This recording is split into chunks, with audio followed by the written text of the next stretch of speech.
Let's make it a good day.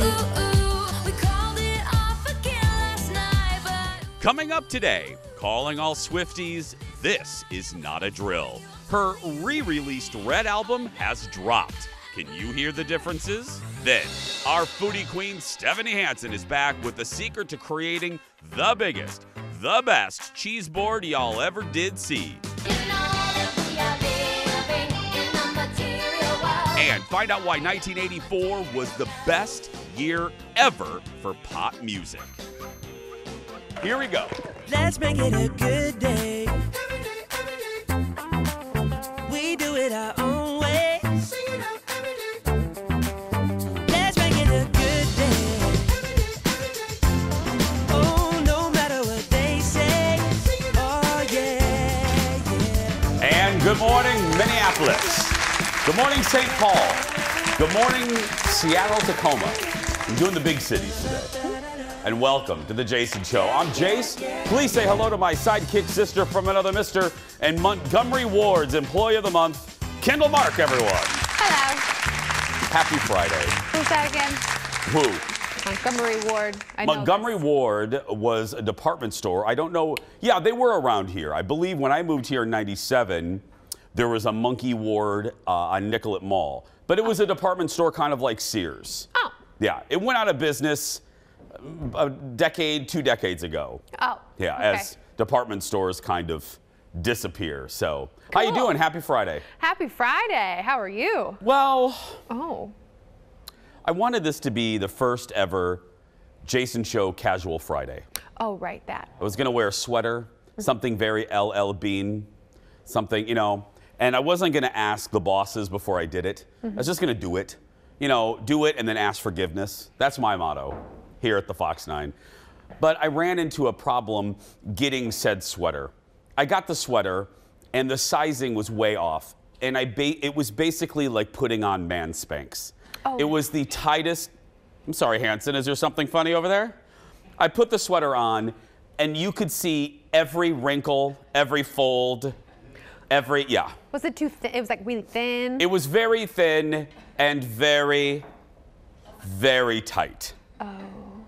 And I am a 47-year-old man that doesn't need to be wearing skinny jeans nor uber tight sweaters.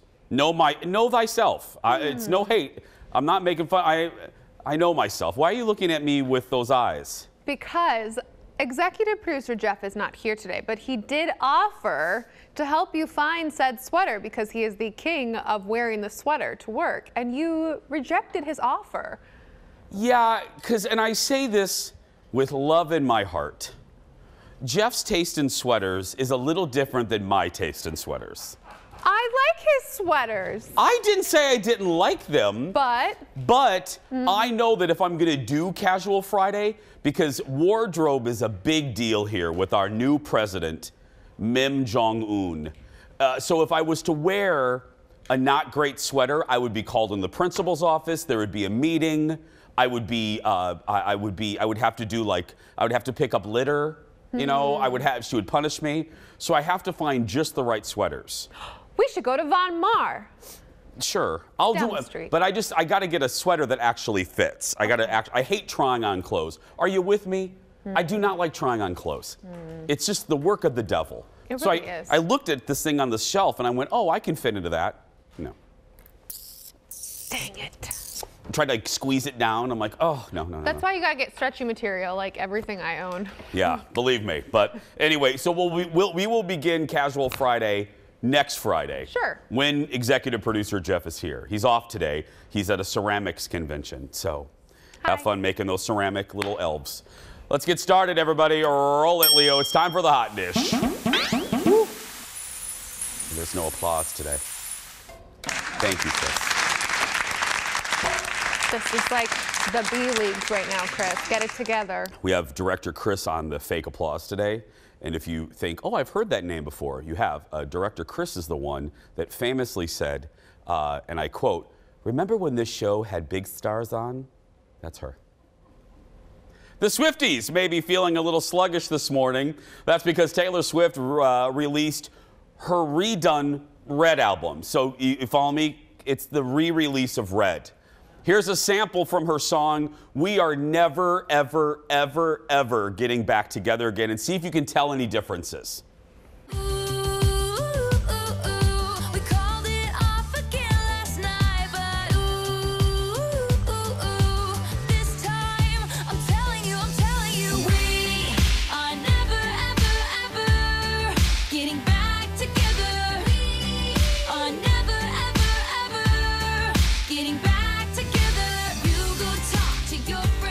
Oh, hi.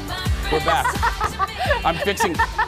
Okay, why is it when Jeff leaves, this place falls? I got no cue. Here I am fixing my earpiece. It's so true. Anyway. That's why he lives here. Are people working today, or is this just a free-for-all? Anyway, I didn't notice any difference. Did you? Okay, the Swifties are gonna get mad, but it's fine. I'll take it. I'm more bored by this version. I feel like when she originally sang it, she was like, ugh! I don't hear that. It's just like, to me, I don't know, Swifties, please, I want to know. I listened to both this morning on the way home, on the way in.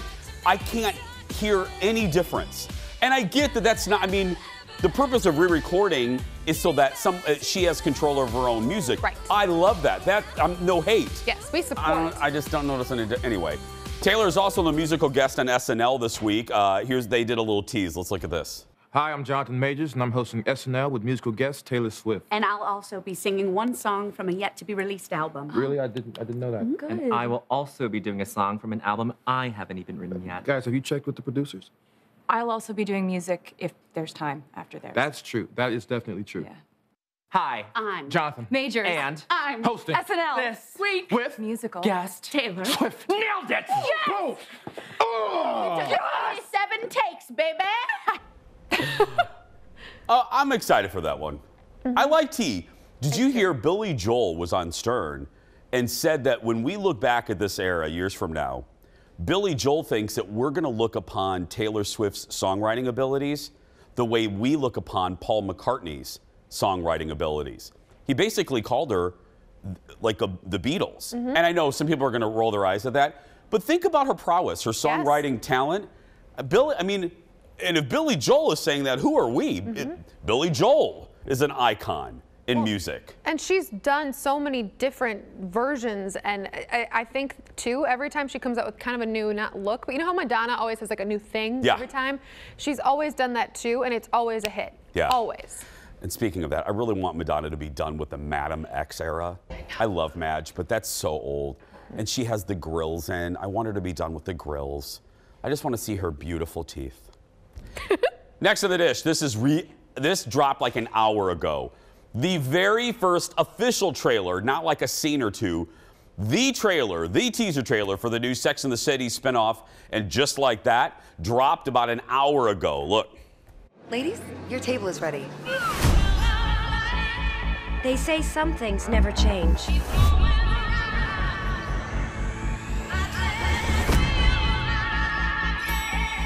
But the truth is, life is full of surprises. And as your story unfolds, the city reinvents itself. And just like that, a new chapter begins.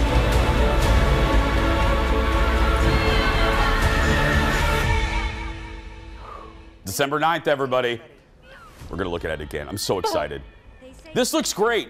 I have moved on. I got to tell you, I've moved on. I wish Kim Cattrall was in it. I wish Samantha was in it. Samantha is one of the best, probably the best character. But I've moved on from that. I'm excited. I said this a little bit ago. I'm excited the most to see a show brilliantly portray women in their 50s, going into their 50s, living vibrant, exciting lives. Because you don't see that. Hollywood thinks once you pass 30, you're irrelevant and audiences don't care about your stories. That's a load of crap. And if anyone's going to spotlight women in this era, it's going to be Michael Patrick King and Sex and the City. And make them the fabulous women that they are in reality too. Yeah. Oh, that turnaround scene in the very beginning though, when they all turn around and it's Carrie's classic. like, oh, So good. excited. Yeah. Next in the dish, speaking of SJP, her best friend Andy Cohen was a guest on Wendy Williams with guest host Michael Rappaport. And Michael, who's a huge Housewives fan, asked about all the turmoil with the Real Housewives of New York. Look. What are we going to do to shake things up, get New York City back to the top? We are kind of on pause at this moment. We have a lot of casting happening. Whoa. And Whoa, looking at every option, man. Okay. Yes. That when you say casting, that means that is there going to be a shakeup? You know, the other day I had the great Dorinda Medley on here. Yes. Making it nice. Making it nice. And by the way, wait until you see All Stars Season 2. Is it good? Dude, it is wall-to-wall drama. We got the girls' trip coming up on Peacock. Yes. And that's amazing. You got Kenya and Cynthia and Ramona and Luann and Kyle and Melissa and Teresa. It's wild. And it is, in a sense, the ultimate girls' trip. Then, Season 2, we've got Vicky, Tamra, Dorinda, Phaedra, Eva, Brandy Glanville. Wow. I mean, it is a wild group. Zarin comes in. Really? I mean, it is something else. Jill Zarin. Yeah, I can't wait for Girls Trip because we had Countess Luann yesterday, but I'm more excited for Season 2. Look, with Roni, I've said this 400 times, so I won't go too long about this. I'll just say, you got to bring some old ones back. You got to bring some old cast members back, whether it's Jill Zarin or Dorinda, and you got to get some new interesting people up in there. Ebony K. Williams, fine. Tinsley, fine. They're newer ones. I could be okay if both left, and I don't like Leah. Leah's one of the newer ones. They tried to make her new Bethany. They could get rid of Leah too. Nobody's Bethany. Nobody's Bethany. No one ever will be. We're going to take a break. We have a lot of Friday fun right after this. The fun isn't over. Stay right there. Coming up next, we're getting another sneak peek at that huge Oprah Adele special this weekend. Then, want to wow your fam this holiday season? Stephanie Hansen is showing you the tricks to creating a show-stopping cheese board.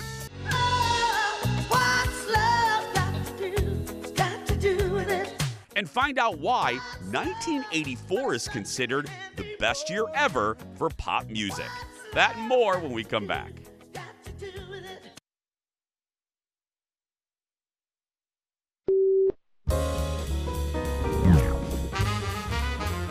Number 1, okay. Big shock. Yeah, yeah. Oh, look at this. Not that heavy, so that's your first hint. All right, here we go, yeah. Oh, my God. Uh-huh.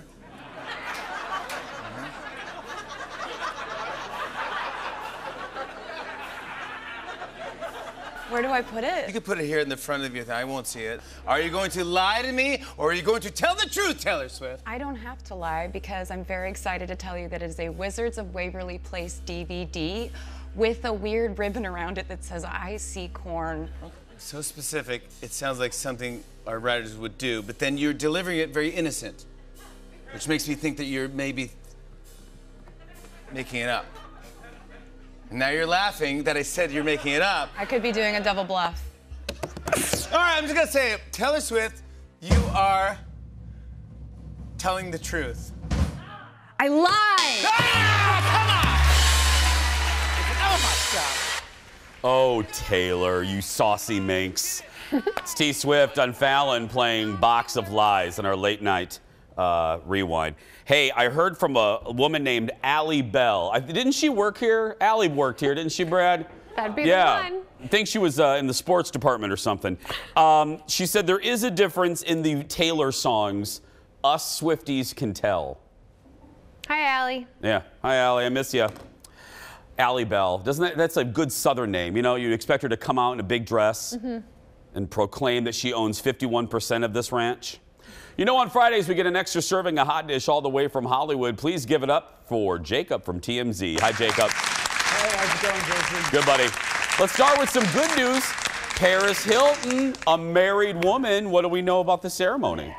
Yeah, so Paris tied the knot last night to her now husband, Carter Liam, and they got engaged, if you recall, back in February. But now the receptions are beginning, I should say. It all started last night where they got married at her grandfather's estate in Bel Air, which you can see here, really beautiful place in LA. And it's just getting better and better from here, because tonight they are renting out the Santa Monica Pier and having like a festival, carnival type party for her and all her family and guests. And then it's going to continue on Saturday where there's a black and white tie event. So things are just getting started, and we're all really happy for Paris and her new husband. Wow. I mean, I barely had one. I mean, we had one reception, Jacob. I can't imagine. That's exhausting, having 4 to 5 receptions. Hey, you know, if I got the invite, I wouldn't be complaining too much. But I think it's easy from the outside to say, you know, that looks ridiculous. But if Paris wanted to throw an invite my way, I would happily come. And I would happily go with you. I just want to put that out there. Next up, staying in the family, Kathy Hilton knows that she has some leverage over Bravo because she was the most popular thing this season on Housewives. So is she holding up production to get more money? She is. So yeah, Atta as you girl. said, Kathy Hilton is one of the most popular characters on The Real Housewives of Beverly Hills. They've been filming now for the past several weeks, but she's been MIA. And we're told the reason why is because she's holding out for a new contract. She wants to get paid. And really what Bravo's offering right now is just not going to suffice. So she's waiting to get more money. You know, we actually got Kylie Richards, her sister, out, and another Real Housewives of Beverly Hills cast member. We asked her about this situation. She said it's due to Paris Hilton's wedding. Our sources are telling us that's not the case at all. This is strictly financial, and really things aren't going to get moving for Kathy until Bravo decides to pay up. Yeah, and I'm with her 100%. She should hold out because she's worth all the money. They could get rid of a couple others and give anyway. Finally, stop me if you've heard this before. Andy Dick is in trouble. What's going on? Yeah, so Andy Dick was arrested on Monday at his home in Los Angeles for domestic battery. And this came around nighttime when him and his boyfriend got in a fight at their home. Police responded to what first started as a verbal altercation, escalated really quickly to the point where things got physical, so much so that Andy smacked his boyfriend upside the head with a liquor bottle and left a really deep cut. And so he was arrested. He was only in jail for just a few hours until he was bailed out on $50,000. But yeah, as you said, Andy Dick has gotten in his fair share of trouble these past few years, and even these past few months. This is the second time he's actually been arrested under domestic violence issues involving him and his boyfriend. The one that happened a few months ago involved Andy Dick smacking his boyfriend with a frying pan. So these fights are sounding pretty physical. And yeah, I don't know what's going on at that household. Goodness. Who smacks people with frying pans unless you're Larry, Daryl, or Daryl or the Three Stooges? Anyway, thank you, Jacob. Have a good weekend. Thanks. You too. Thank you, buddy. Who does that? Do you remember his old show, Andy Dick's assistant show, where he would have people, it was like a play off of The Bachelor, he'd have them hold roses, and then if he didn't want them to be his assistant, he'd go and cut the head of their rose off. Really? It was on VH1, it was so funny. I just can't get over whacking somebody with it's like throw mama from the train nonsense. Very old, late 80s reference. It's a great movie, though. Next in the dish, Oprah joined CBS This Morning to preview her big one-on-one sit-down with Adele. Now, that's going to be on Sunday night, so set your VCR. She dropped another teaser clip, and the two are talking about Adele's new song, Hold On. Let's look at this. So what was going on there? What was happening? How did you keep the faith when you were at your lowest point? What were you holding on to? Okay, My friends. The question is, what were you holding on to? My friends always would say hold on when I would feel like how I'm, you know, the lyrics in the verse. Mm-hmm. But it was just exhausting trying to like keep going with it. It's a process, you know, the process of a divorce, the process of, you know, being a single parent, the process of not seeing your child every single day wasn't really a plan that I had when I became a mum. The process of arriving for yourself every single day, turning up for yourself every single day, and still running a home, running a business. Like it's you know, so many people know what I'm talking about, and it can, you know, I feel like that as well. I juggle those things as well, and it just, I felt like not doing it anymore, and also trying to like move forward, like but like with intention, not just trying to get out of it for no reason. Made my feet hurt walking through all of that concrete. Still chasing pavements, yeah. Oprah says that new song will be an anthem for anyone struggling. And well, Sunday's going to be a really busy night of TV because we have Adele, we have Dexter episode 2, Succession, people love that show. I still got to get back on board. I ditched out after season, like I couldn't even get through season 1, but people love it on HBO. Are you watching it? No, but yeah, it's the same thing. I see people talk about it all the time, and I'm like, Yeah. What is it? You would think it's tailor-made for me. It's like Dynasty. a family. It's like Dynasty in Dallas, and I don't know. Next in the dish, this is a very relatable story for a lot of us. The Rock was on with Cohen this week and ran into a problem when he was going to work. Look at this. And we're shooting Red Notice where Ryan Reynolds and Gal Gadot, they were all waiting. But so now the power got knocked out and my gate wouldn't open. And oh my God, so there was no way out? There was no way out. Now, I could have, like according to some people, why don't you just climb the gate and call an Uber? But the problem was every time I've tried Uber in the past, the drivers, the etiquette of, you know, well, maybe you shouldn't speak and just be nice and quiet, it goes out the window. So every Uber I had, the drivers were like going bananas. Right. So I was like, oh man, I don't want to call an Uber. So I did what probably you would do, is I then ripped the gate off 100%. the hinges. And I thank you for applauding that. And then I threw it on the ground and... So hang on, you just ripped it off the wall? I pushed it and pushed it and pushed it so much so that it completely came off. Don't you hate it when your gate in your gated community doesn't open? And you just gotta rip it off. The last time that happened to me, I just set the whole thing on fire. Yeah, it's so hard. Where's my very small violin? But look, I love The Rock. It's just, again, they're just like us, those stars. And the Ubers, they want to talk the whole time because, you know, you're The Rock. Look, now that I can identify with. Do you like to talk? When I'm in an Uber, like I tip really well and you know how I am with the service industry. I think the service industry, especially right now, they're treated horrible. I hate to see the videos of people being screamed at. We're in a really bad period with that. Having said all of that, I prefer the non-talking. Oh. I'm not surprised by that because you don't love small talk, but you know me, I know, like, I get in the Uber, I'm like, hi, this is where I'm going, and by the end, I'm like, so I hope your daughter does well in her play. She's gonna make it, and your auntie, she'll be fine too, don't worry about her. Here's an extra $5 for that new pair of shoes you were gonna buy. Well, and I gotta stop saying I don't like, because I don't, I'm not, let me rephrase it, I'm not good at small talk. I had a woman yesterday approach me. I was with my family at Willie McCoy's in Bloomington. Hello. And this sweet, sweet woman came up, and the first thing out of her mouth was, I apologize, I know you hate small talk. And I'm like, no, I don't want people to be afraid to come up to me, but I'm just not good at it. Because again, I know I'm just kind of a little shy. I don't know what to say after hello. We should do a shoot about this. Let's not. Next in the dish, the Great British Baking Show isn't going anywhere anytime soon. Channel 4 in the UK, that's the network it's on, has signed the show for 3 more seasons. The show brings in, listen to this is why, girl, 9 million viewers each episode. Very few shows get that.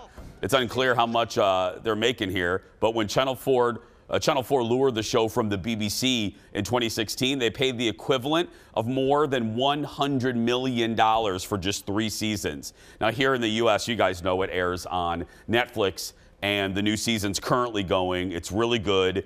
Hashtag Giuseppe all the way. I want Giuseppe to win. Jurgen still creeps me out. I'm sorry. I know he's a good guy, but he has that act. He just, I'm going to put the baby fingers in the dough, and then I'm going to eat the baby. Every time I hear Jurgen, he's a very nice guy, but he creeps me out. Jurgen. Yeah. The little plump fingers of the baby. I'm just going to wrap it in a little bit of pastry dough and then deep fry it, and then I'm going to eat the baby. We're going to take a break. We'll be right back. Back in a moment. Watch it. You'll see what I mean. He's a good guy, but...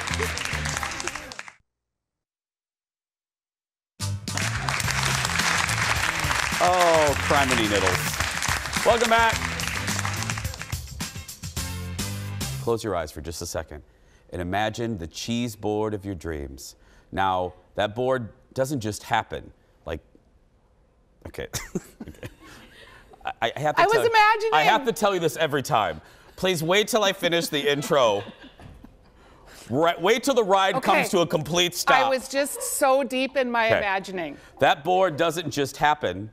It takes a lot of work and planning and a crazy chef.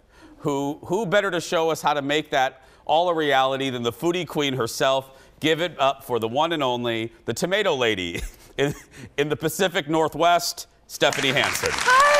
I'm friend. sorry, I'm so excited. I'm excited that you're here.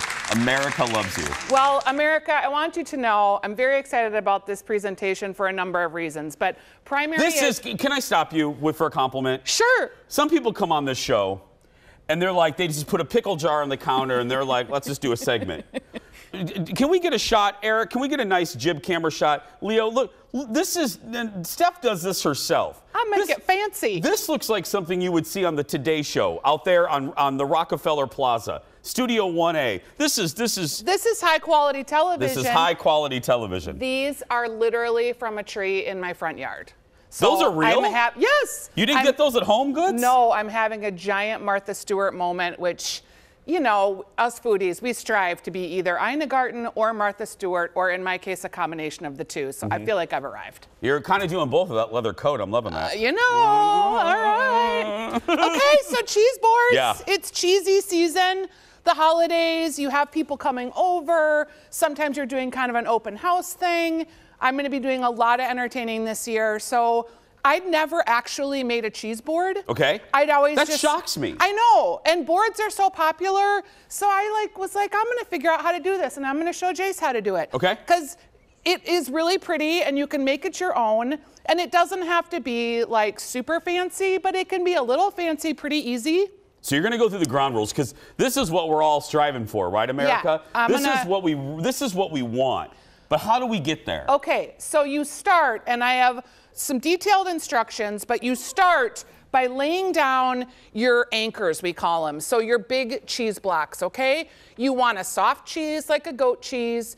A brie is always welcome on a cheese board. You want a hard cheese, this is a Gouda. And then you want to create like the anchors, and then you add the little dishes around the anchors. You know what I thought? It's like a mall. You want your Sears. That's exactly right. You want your JCPenney. Yeah. You want your Nordstrom. And then little stores around. Yeah, these are like the Victoria's Secrets, and then on the edge you have the local shops. Right? The pop-up carts. I love and that the kind of first thing. store you go to is a bra store. Well, yeah. you know, I know. Yeah. I've had to do that a few times. Okay. Someday I'll tell you the story about taking my child to get measured for her first bra. Yeah, it's a good one. Okay, so we'll move on. But you have your anchor cheeses, right? Sure do, Steph. Okay. Please continue before we're canceled. No, it is a good story. I bet it is. Okay, so I'm gonna do this little cheese board over here, which is smaller. Okay. A little hands-on demonstration. So Okay. we put our anchor cheeses, and then what you do is you take these smaller squares and you build around the anchors. I love this. So you kind of go around, okay?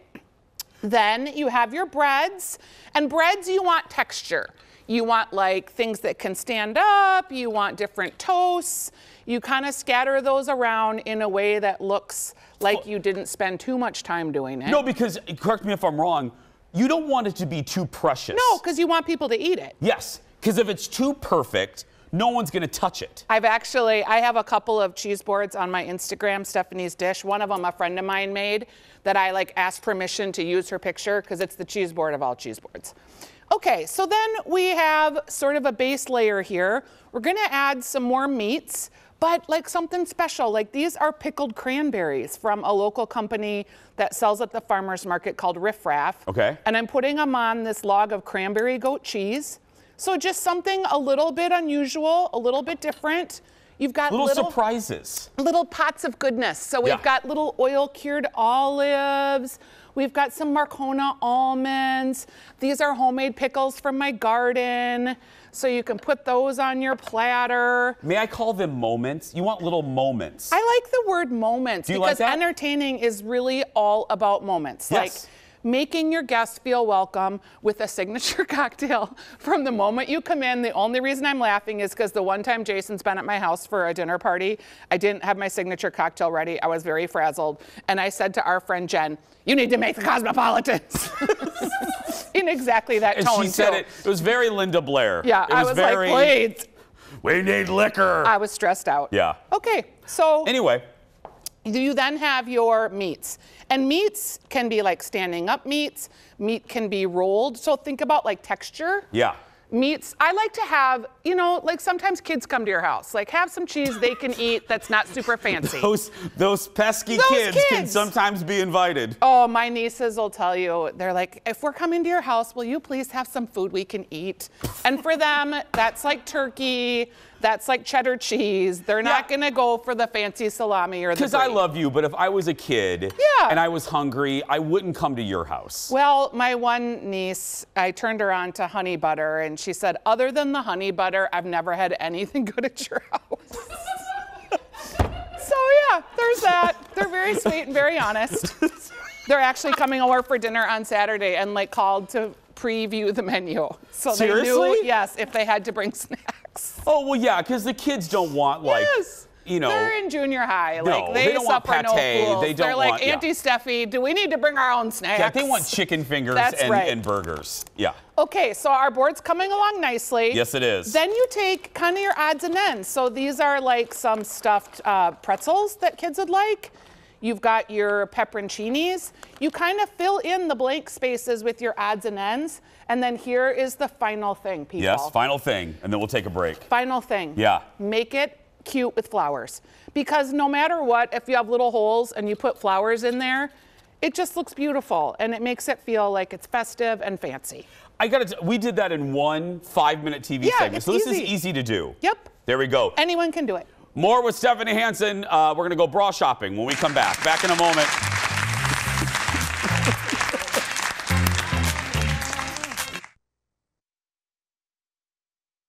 Let's make it a good day. We do it our own way. Let's make it a good day. Oh, no matter what they say. Oh, yeah, yeah. Welcome back, everyone. We are here with Stephanie Hansen, and it's time for Ask Stephanie. You guys flooded our inbox today with all sorts of foodie questions. First up, let's look at this one. This comes from Jeffrey. I'm mostly a homebody, but sometimes I like to go out to eat. Where are the best restaurants for just one person? Well, Jeffrey, you can always sit at the bar. That's like my favorite place to go when I'm gonna eat alone. And I like Hyacinth in St. Paul. Ricky's the owner there. It's a small local place. They really take great care. Also, like a busy new place like Kaluna is new over near 50th and France. Have you been there? Minneapolis. I have not, but here's the tip. It's hard to get reservations, but you can go and sit at the bar. So if you're a single person and you want to try a new spot, just go and try to get into the bar. You know this. You hang out. We hang out. I am a firm believer in bar sitting. Yes. Make up your own joke. Spoon and Stable, too. One of the hottest restaurants in Minneapolis. You can get a seat at the bar. Always. And I find that I sometimes get better service. Yeah, because you're you right can there. talk. Yeah. Yeah. For Question sure. number 2 comes to us from Lisa. She goes, hey, Stephanie, I hate trying new things, but the meatless burger craze is intriguing. Where's a good place to start to see if I like it? Okay, so I just tried a place that's new that's supposedly going to go nationwide called Stock and Spade. In Wayzata? And it's in Wayzata. And it is the guy, Steel Smiley, he also owns Crisp and Green. And I liked it. They had chicken sandwiches and they had burgers. I liked the burgers better than the chicken sandwiches. But I really thought it was pretty good. They used the Impossible Burger. For me, I kept looking across the street at Crisp and Green, which I really dearly love. So I was like, ooh, I don't know that I'd come here over just going across the street to what I really love. But the burger was pretty good. I got a classic, I liked it, and I thought they had excellent fries. I want to try it because It was good. That's all Kendall eats. Oh, okay. Yeah. And Kendall ate a regular burger one time. There wasn't a good end to that story. So I'm not going to say it. She's off screen. Brick and Bourbon, too, in Maple Grove has a good meatless burger. So, yeah, give it a try. You know, I went and got the Impossible Burger at Burger King, and we ate that together a couple of years back when they first debuted it. It was good. I'll tell you what, off air, you tell me the bra story, and I'll tell you the Kindle story. Got it. Deal? Trade stories. Francis asks, I love ice cream when it's cold out. Where are your favorite winter places to get ice cream? Okay, Sweet Science. My friend Ashley Olds has the best ice cream, 50th in France, in the Nolan Mains area. Right now, they're doing like a goat cheese, bumbleberry. They've got cinnamon apple, just delicious ice creams. One time she made like 14 versions of vanilla. And you wouldn't think you could tell the difference, but she is a scientist, and you told can. Me, yeah. Yeah, it was crazy. And she's a good person. She's a lovely person, and she just makes great ice cream. I love supporting her. Yeah, I do too. I love, Tony asks, hey, Stephanie, where's the best bacon in the area? Okay, Tony, like, do you want to make bacon? Are you do you want to judging go Tony's out to question? a restaurant? Well, here's the thing. Big bacon at the state fair is good, but that only comes up once a year. So you should go to anywhere that has Newski's bacon. This is grocery store bacon, Newski's. They have ham hocks for making soups. The bacon is really delicious, and they have a thing called bacon pate. And it's kind of like a liverwurst sort of thing, but it's just with bacon. It's real good. We like that at our house. But also Clancy's, Lowry Hill, St. Paul Meats, they always have really good bacon. You're gonna look for a good fat to meat ratio. Yep, I like a little thicker cut bacon, because I always burn bacon if it's not thick cut. Totally. Yeah. She's the best. It's Stephanie Hansen. For all her picks and recipes, head to her website. It's right there, stephaniesdish.com. We're going to take a break. We'll be back right after this. That was good. Tony's baking question. I love it.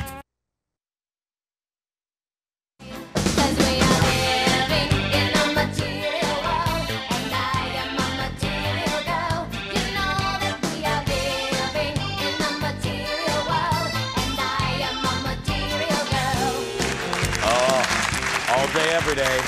I just mentioned Madonna earlier. This is one of my favorite phases of hers. Welcome back, a Friday flashback. On this day in 1984, Madonna released her iconic album, Like a Virgin. Touched for the very first time. The album featured songs like Material Girl, Into the Groove, and the title track.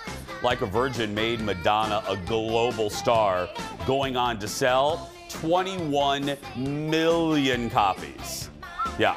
So I want you, as we go through this next, just keep that in mind, because, welcome back, 1984 is considered by many, including Rolling Stone and Billboard, to be the greatest year ever when it comes to pop music.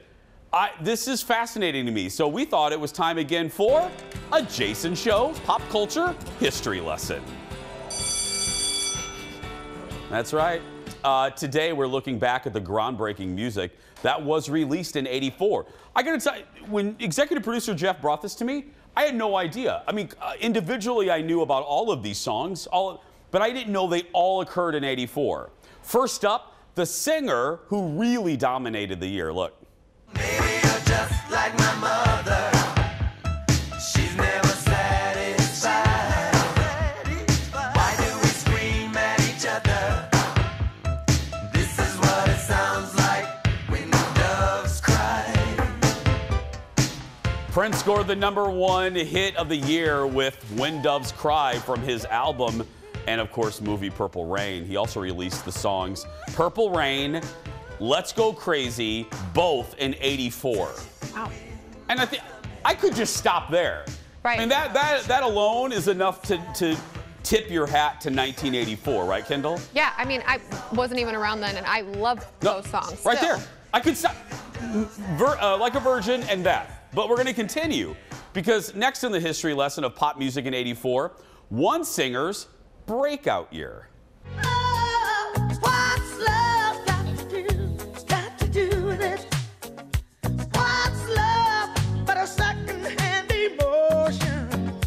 What's love got Right? Who can forget Tina Turner's What's Love Got to Do with It? Again, I could stop now. But that was Tina Turner. That album was released with Prince, with Madonna. One of Madonna's biggest rivals back in the day was also riding high with her debut album in '84. Remember this?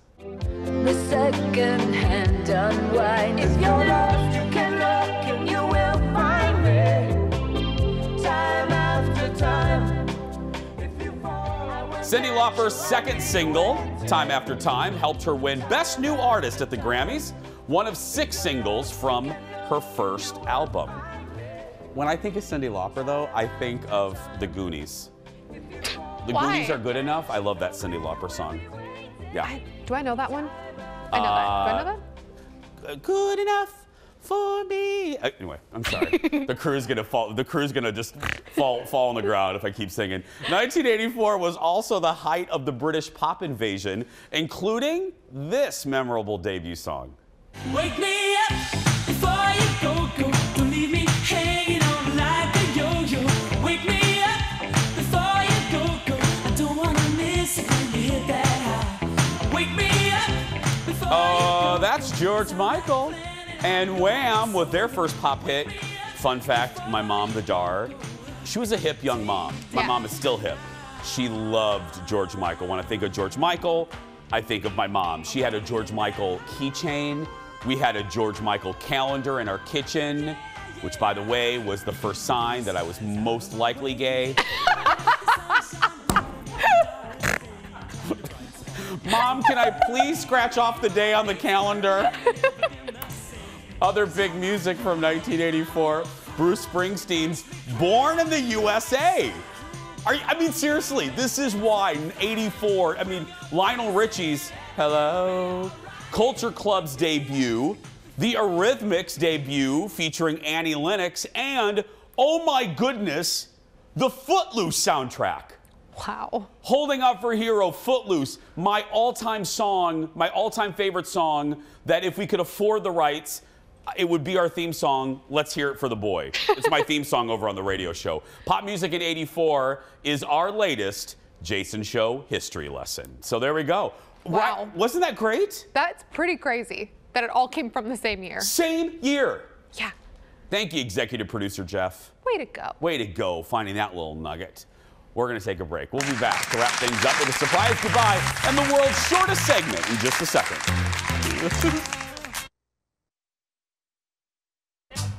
Welcome back, everyone. Hi, Kendall. Hi. Ladies and gentlemen, it's time for the world's shortest segment. Hi. Once again, Kendall and I, we did a promo that aired during Thursday Night Football last night on Fox. We haven't seen this. People are liking these. Let's look at this. Hey, sports fans. Tomorrow on The Jason Show, we're going to show you how to make the biggest and best cheese platter for your Thanksgiving feast. That's tomorrow on the Wrong sport. That's tomorrow.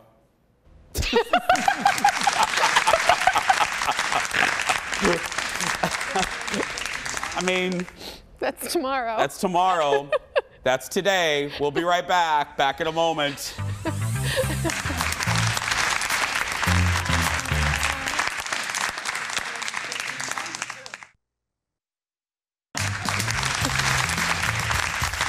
Hey, we're back, Kendall. Yep. We're back, for real. For real. It's time for the surprise goodbye, my friends. You know this. Kendall and I are in the dark about what the producers have put in the segment until right now. In honor of yesterday's story about the Museum of Failure, our research team has pulled up an old clip of one of the items in use on Ellen. This is Ellen on the Hawaii chair that Kendall used yesterday at the museum. Was that comfortable? Okay.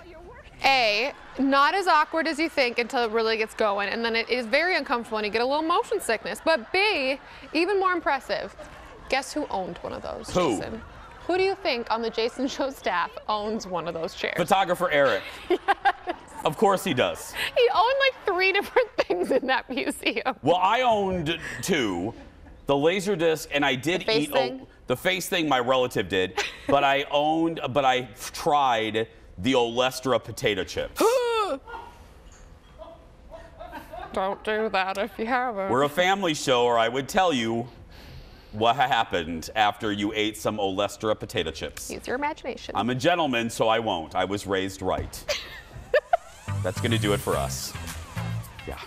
If you're a kid and you're being bullied and you're watching right now, Go out there and be yourself because nobody can tell you you're doing it wrong. Have a great weekend, everyone. Thank you for watching this week. Come on, Kendall, let's go get some Olestra potato chips. God, no. Yeah, come on, let's do it.